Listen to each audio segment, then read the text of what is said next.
Namo tassa bhagavato arahato samma sambuddhassa.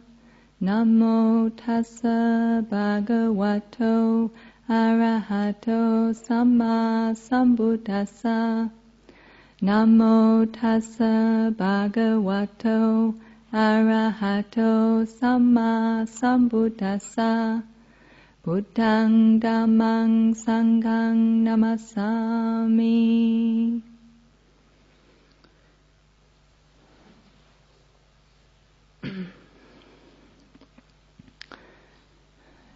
Tonight I'd like to talk about perception, which is one of the aspects of the mind,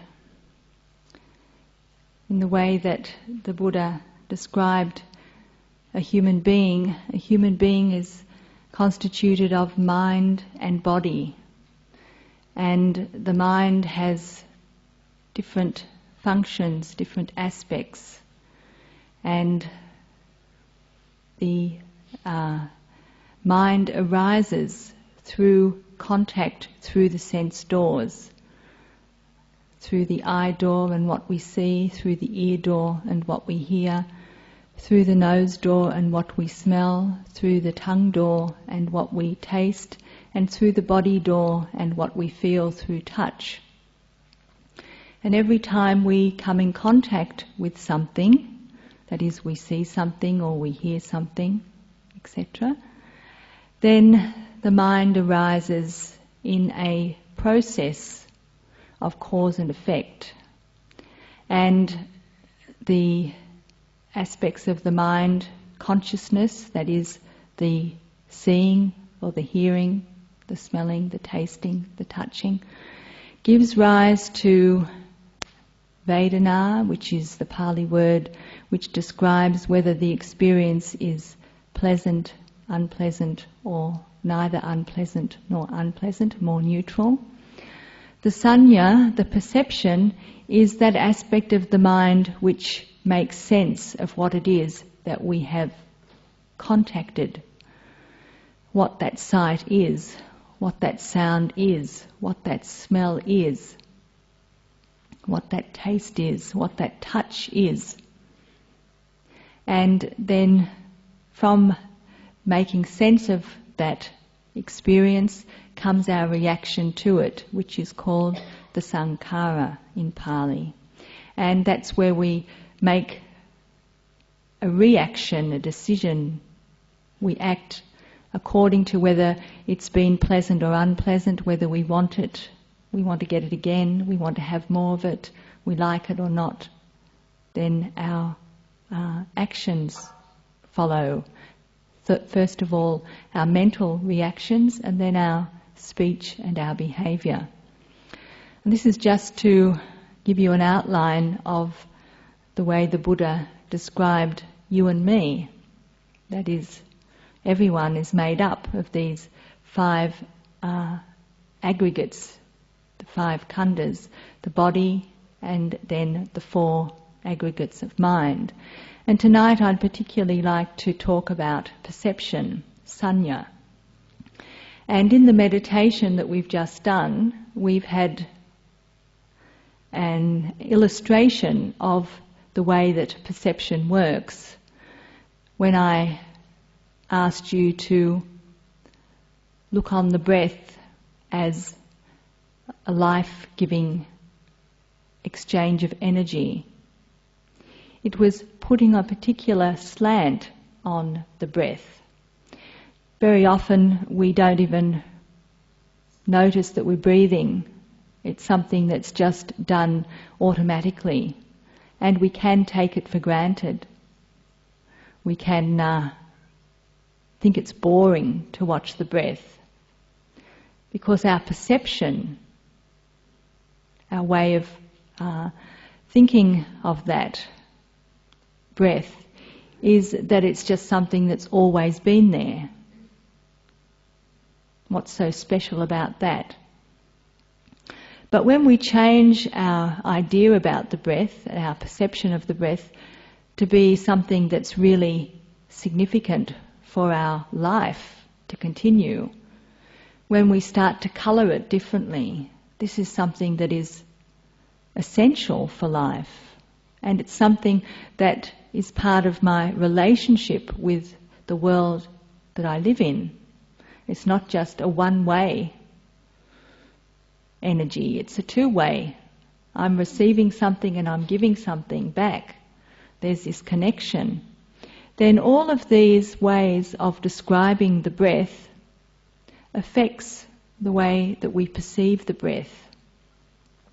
We might then perceive the breath as something extraordinary, something special, something that's really important for us to survive. Or we might like the fact that it signifies our interconnection with other life forms. We like the idea of being in a relationship with the world around us, an essential relationship. If the trees don't produce the oxygen, then there's nothing for us to live on. Even if we've got food and water, we can't survive. And so that might help us to get more interest in the breath, to soften our attitude towards the breath, to no longer think of it as boring. And if we start to appreciate the breath and we get more interest in the breath, then it becomes much easier to watch the breath.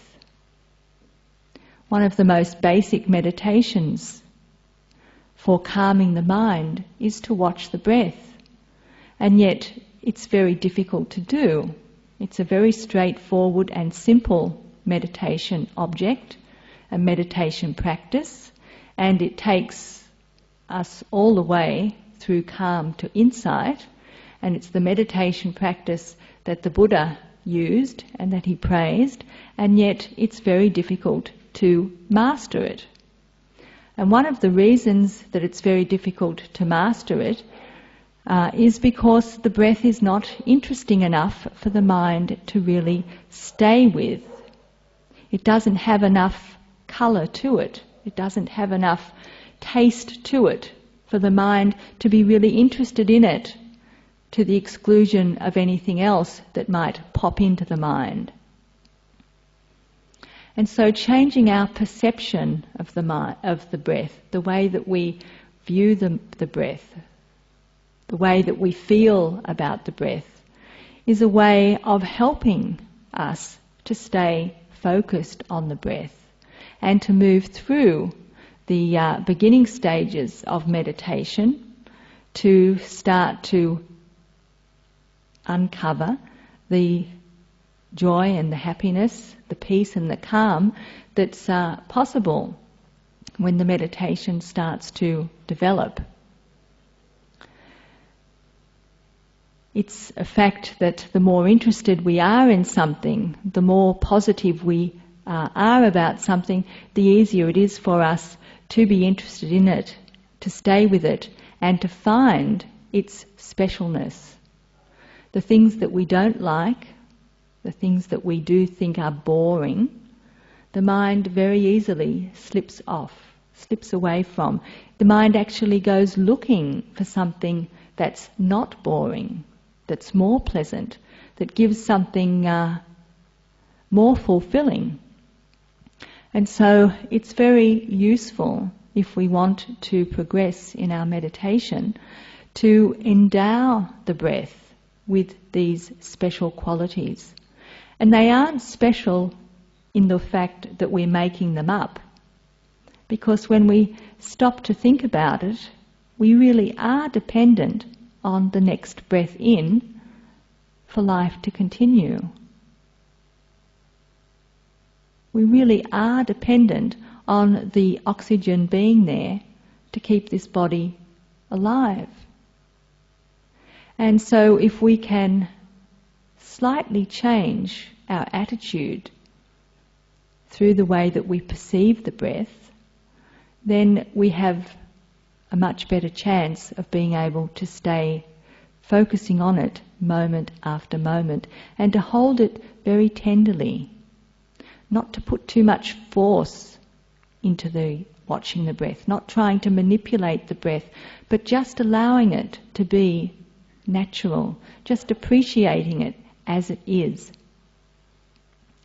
This playing around with perception around the breath helps us to understand a little better what perception is and how it affects us in our daily life.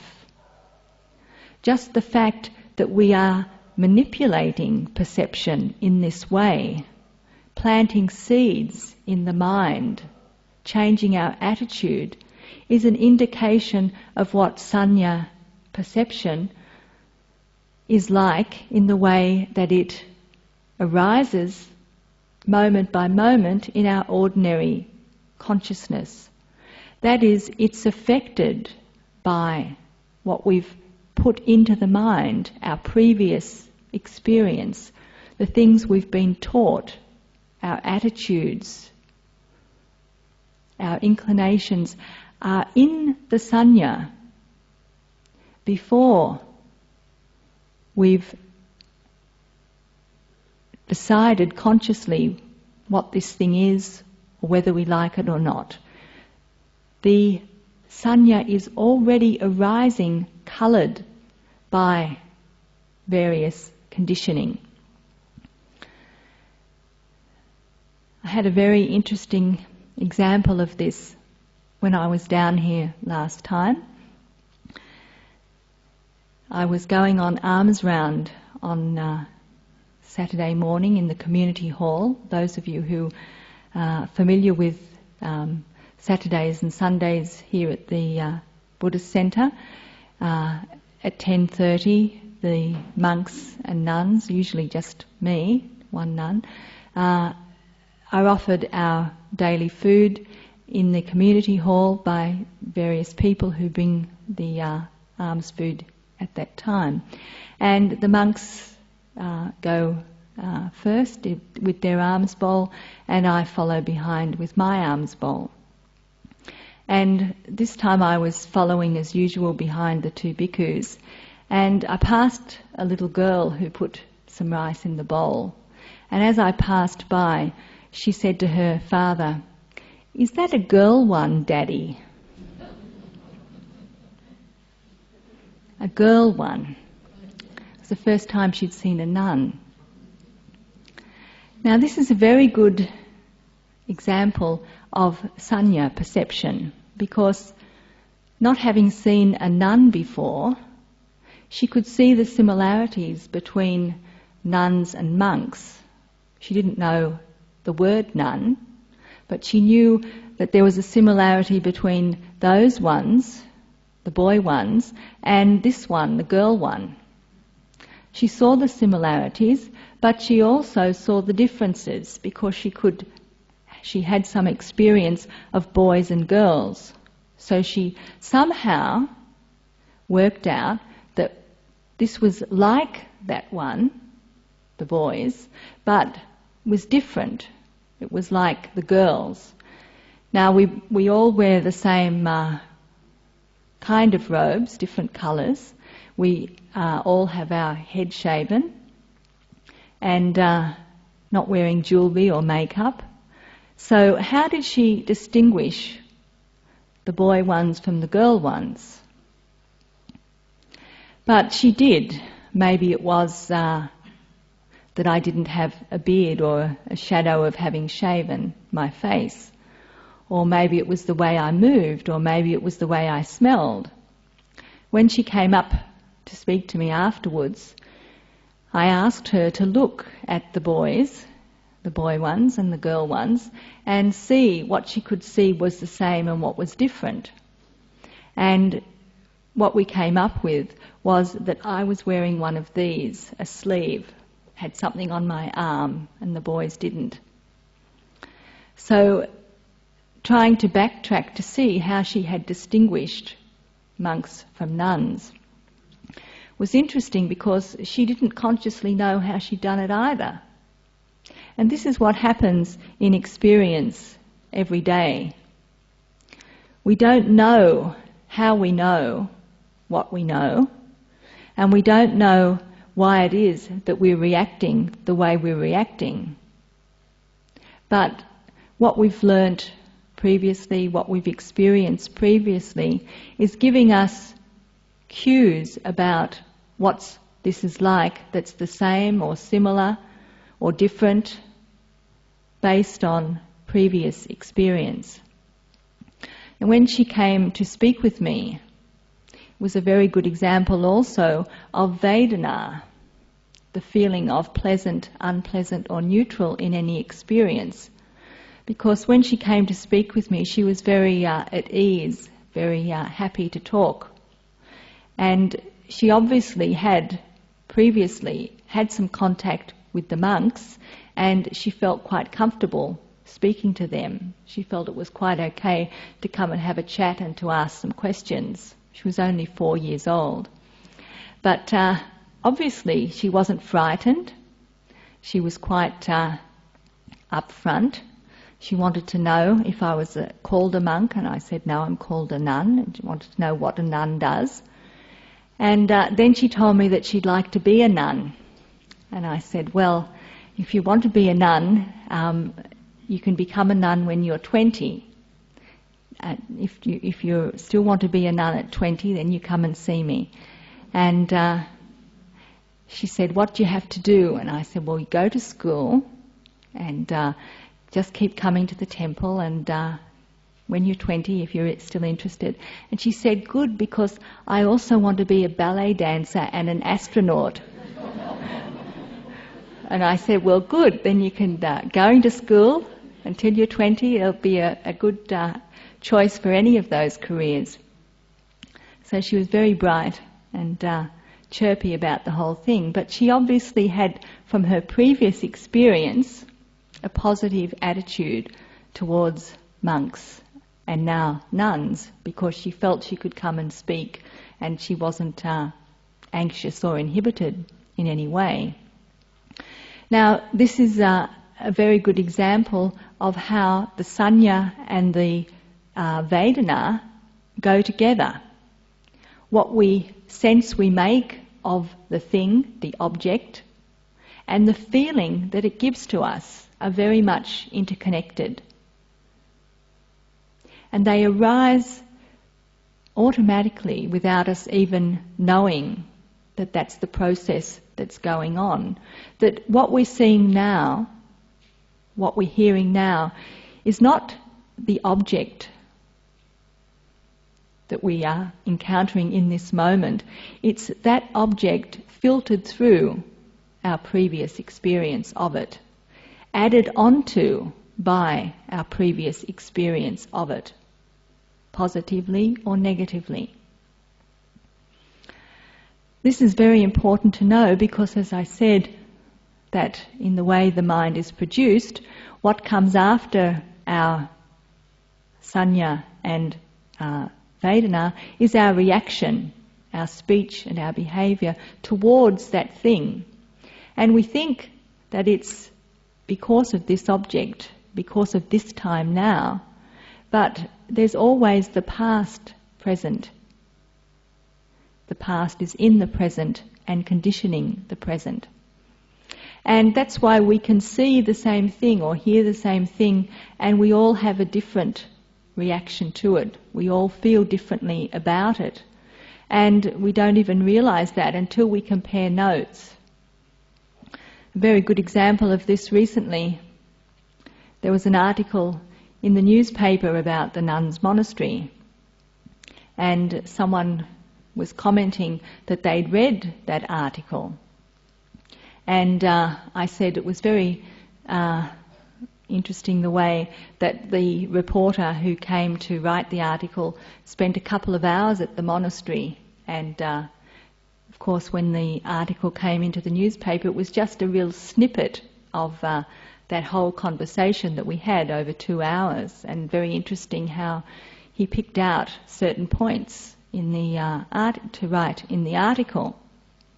And one of the points he made was that it was quite a hard life, quite a difficult life, and living in the bush presented a few challenges, even though it was very nice and peaceful. And that there were some things that were a bit scary, like being in the dark at night without lights and that sort of thing, and spiders and snakes and those sorts of things. Just really the standard of what it's like to live in the bush. Nothing special. But anyway, the person who was talking to me about the article made the comment, oh well, if you go there, you see it's not like that anyway. And they'd been to the monastery once. And it was just very interesting because when they made that comment, 3 of us heard the comment, and there were 3 different interpretations of what that person meant by that statement. Oh, if you've been there, you know it's not like that. One person heard, oh, they don't think it's very peaceful. Well, of course they did come during dana time when there's lots of people and it's not so peaceful, so that's why they would think that it's not very peaceful. That was what one person heard. Another person heard, oh, they don't think it's very tough at all at the monastery. Well, they should try and live there. It's really tough if they have to walk out in the dark and if they have to be in the cold. And that was what another person heard and how they reacted to what they heard. And another person heard, oh, they think it's really nice at the monastery, and if you spend more time there, you'll find it's even nicer than your first impression. That was what a third person heard. We all heard the same words. We all saw the same person making the same comments. And yet 3 different reactions arose in the mind of the people who heard it. And not only a different interpretation of what the person said, but also a different feeling about it, which conditions what we think about that person. You wait till they come to the monastery next time. They don't think it's tough here. Well, I'm going to show them. I'm not going to be nice to them. I'm not going to pay any attention to them. Oh, they're such a nice person. They think the monastery's a lovely place. I'll be really pleased to see them next time they come. Now, of course, I'm exaggerating because we're always happy to see everyone who comes to the monastery. But you can see what happens depending on our interpretation. It colours our reaction in the present moment, but it also conditions our reactions next time we see that person. And we only have to see them coming down the steps and we've already decided who they are, what they're like, and we feel our reaction to them without even being consciously aware of it. This is why we get into conflict. This is why we get into arguments, even in a family, even in a group of friends, because we are seeing the same thing, but we're seeing it differently. We're hearing the same thing, but we're hearing it differently. And we're reacting, not only this time around, but next time around, according to our own ideas. And we're not even consciously aware that we have them, and we're not aware that that's what's happening. In meditation, what we're trying to do is to become familiar with these different aspects of the mind, to become familiar with how our attitudes towards things affect how well we can pay attention to them. So, for example, our attitude towards the breath. We have this perception of dull and boring breath, and then we can't pay attention to it. The mind always wants something more exciting. And because we aren't aware of that, we wonder why our meditation never develops. But once we have this inkling that the way that we relate to the breath affects our ability to pay attention to the breath, then we can consciously alter, play with our perception of the breath. We can make it into something interesting and delightful, something that we want to pay attention to. And once we see for ourselves the effect that this has, then we understand that we have this capacity to play around with our perceptions in daily life. Our perceptions about this person or that thing can change the way that we deal with it in the moment. Another example was a story someone was telling me of, they were reading of a little girl in this story who lived on a farm, and she loved to feed the ducks, and every morning it was her joy to, from a small age, to run out to feed the ducks and to play with the ducks, until she got to a certain age when her mother told her it was her chore to feed the ducks.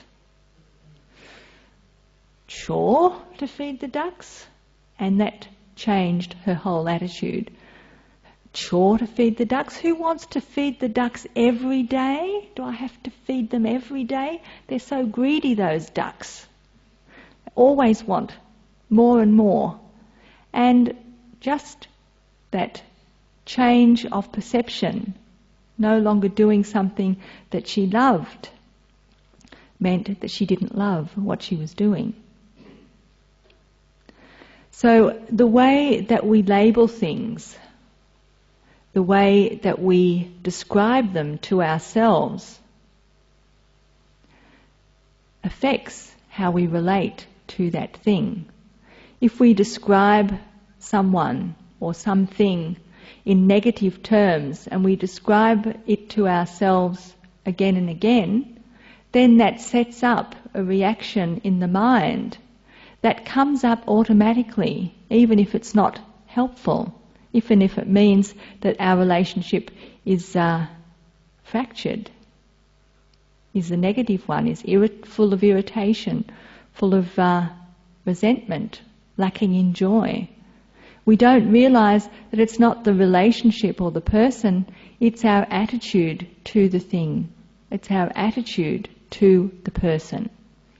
And if we can start to see that in our meditation, the way that our approach affects our ability to stay with the breath, then we start to see how we have the power to do that in our daily life, in those areas of our life which we find problematic, particularly. But when we start to understand the way the mind is conditioned, we can not only apply it to the areas that are problematic, we can apply it to all the areas of our life. One of the little tricks which you've probably heard Ajahn Brahm talk about is to rise in the morning and look in the mirror and put a smile on your face. And even if a smile doesn't come naturally, to turn up the ends of your mouth so that a smile is there. A forced smile at first, but what a different kind of perception it is when you see someone smiling back at you first thing in the morning. And if you're trying to establish it as a new habit pattern, it's something that you have to do again and again and again until it becomes possible to look in the mirror and to smile automatically, smile naturally. But this is the way we can change the perceptions. The perception about the face in the mirror, but also our perceptions about facing another day. The perception about having to wake up in the morning. The perception about whatever it is that we have to do that day. If we start off with a scowl on our face, then that's going to affect what we do next and what we do next. If we start off with a smile, that's going to affect what we do next, how we feel next. And if we're living with other people, how we relate to other people first thing in the morning. So these perceptions, ways of labelling things, of identifying things, of making sense of things, these are very fundamental to our sense of well-being. And as we see that for ourselves in the meditation on the breath, and as we continue to meditate, the whole process that's taking place moment by moment, at first just in the meditation itself, becomes more obvious. The mind starts to slow down. We start to be able to see the contact, something that we've heard, produces a physical reaction in the body. And it also produces a mental reaction. The pleasant, the unpleasant, or the neutral, and the idea of what that thing is. As we continue to practice in our meditation, the whole process starts to reveal itself, not only in the meditation, but in daily life. We start to be aware of how the thing that we're encountering in this moment is coloured by what we're bringing from the past to this moment. And not only do we start to see that, we start to be able to recognise whether it's useful in the present moment, whether it's going to be to our advantage to act on this feeling, on this perception of the present moment. Like the little girl who loved to feed the ducks until she was told it was her chore to feed the ducks. When she considered that, she realised that she actually still liked to feed the ducks. It was just the idea of having to do it that she didn't like. And so she had to regain her affection for the ducks, her affinity with the ducks, by allowing that sense of a chore being something that was forced on her to subside, and to allow the perception of the ducks and feeding the ducks being something joyful to come to the foreground of her attention. To put attention on the aspect that was going to actually help her to be happy. And this is the next aspect of understanding, working with perceptions, is that there are a multitude of perceptions accompanying any contact. And depending on where we put our attention, the things that we emphasize, we can always find positives or negatives in most experiences. For our own well-being, the skillful way is to emphasize what is positive, what is helpful, and to allow the negative perceptions, the unhelpful perceptions, to be there but not to predominate, so that they don't overwhelm the mind, they don't take away what could be a positive experience. As we become more familiar with perception and the way the mind works, we start to recognize how our desire, our craving, very often bends our perceptions, changes our perceptions, so that we are actually choosing aspects of things to focus on, but we weren't consciously aware that we were doing that.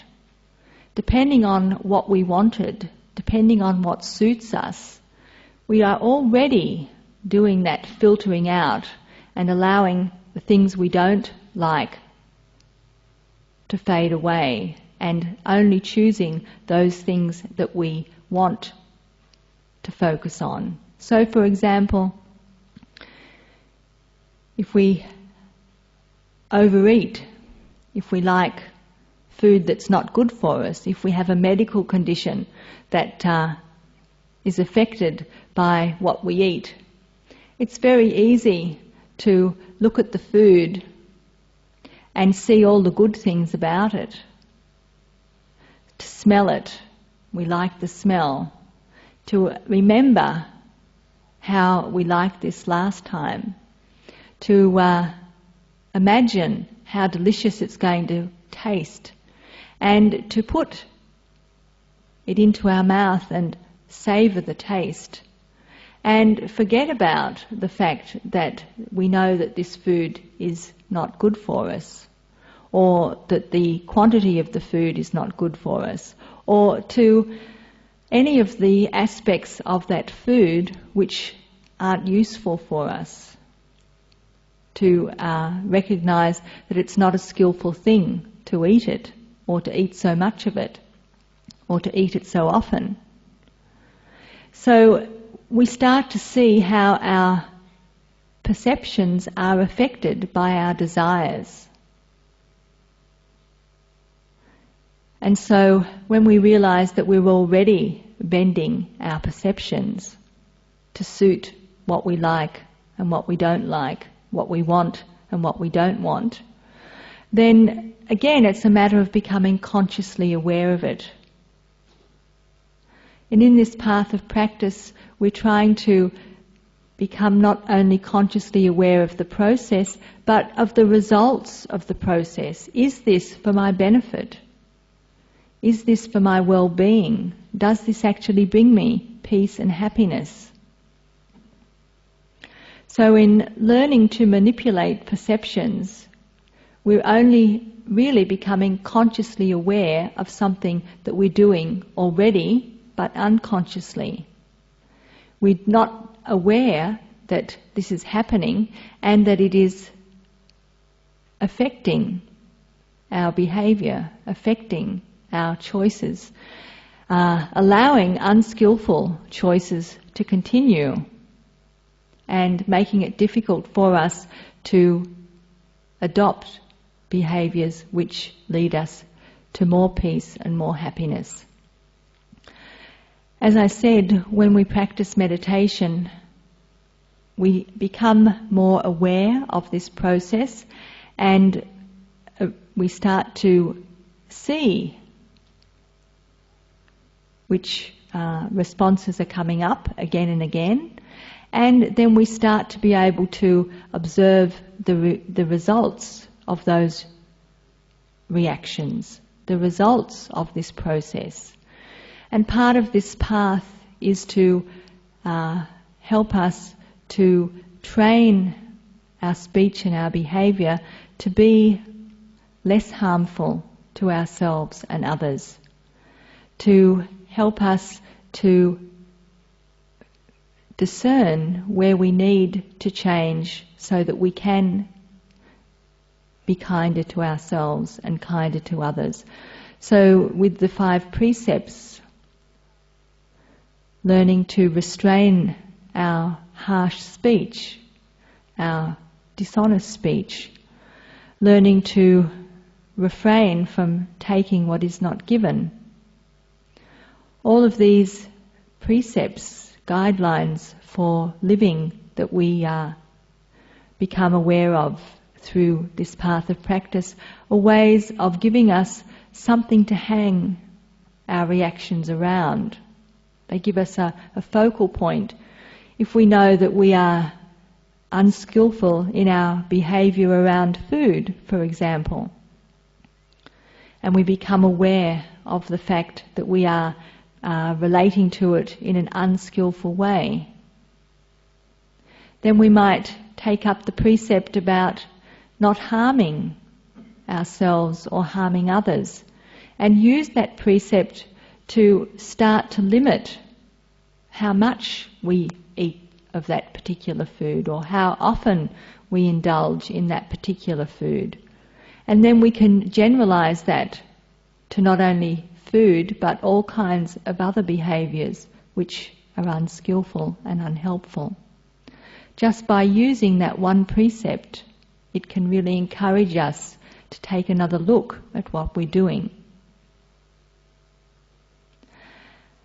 Through this process of meditation, the mind starts to slow down, the process starts to become easier to see, and then the results of the process become easier to see, and we can take that wisdom into our daily life and make changes in the areas of our life that bring us suffering. Understanding perception is a very powerful tool in bringing about the changes that we wish to make in our own life, in our own mind, and also helping us to develop the kind of relationships with us, other people, and also with this world that lead to more harmony, more positive relationships for ourselves and for them as well. So I encourage you to reflect on this teaching and to see whether, going back to the meditation, your attitude towards the breath, if you can play around with that, if you can modify it, if that will help you to develop a relationship with the breath that allows you to stay focused on it and allows you to go further in your meditation practice. So may this teaching be of benefit to all of you, and may the merit of this teaching help us all to attain Nibbana.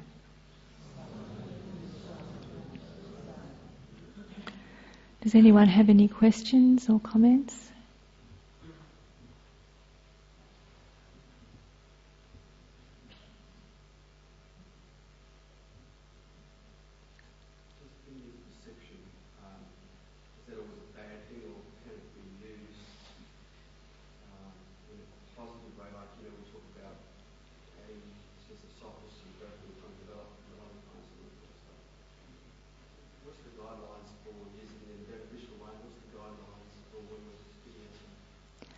For kidding ourselves.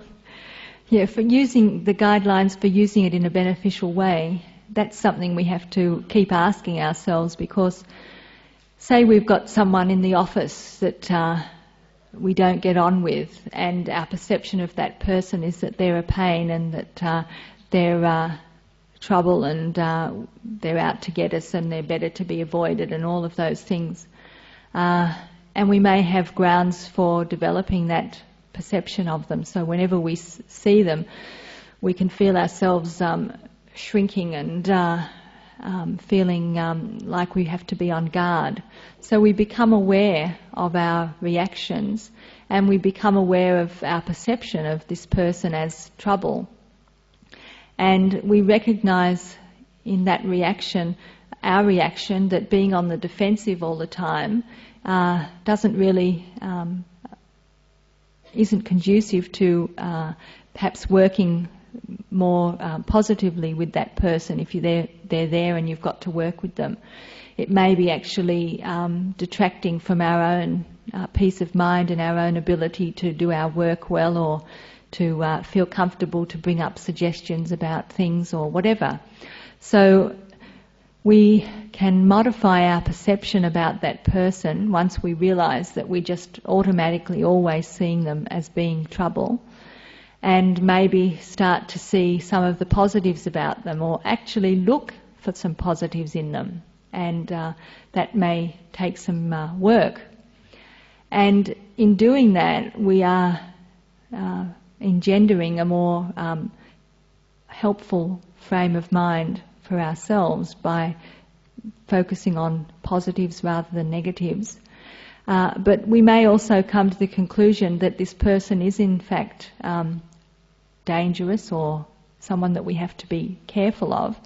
But because we're no longer just automatically on the defensive, we are able to work more from our own space rather than letting that person dictate to us the ground on which we're working. So we look at the person's positives, we try to speak to the positives, work with the positives, but we don't bend our perception to the point where we unrealistically make them into an ally when they may not be. So we're trying to keep the middle ground. It's not a matter of just fooling ourselves and making something that's black into white just because we're trying to be nice. We're trying to be realistic as well, but waking up to the perceptions that we're having and how they're affecting us is a very important strategy for dealing with, say, a difficult person.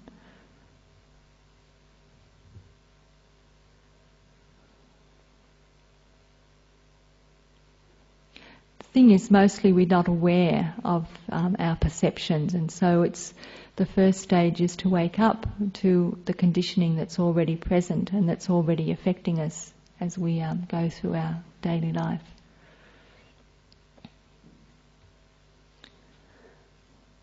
So if there are no more questions, I'll hand over to Sol. Oh, so.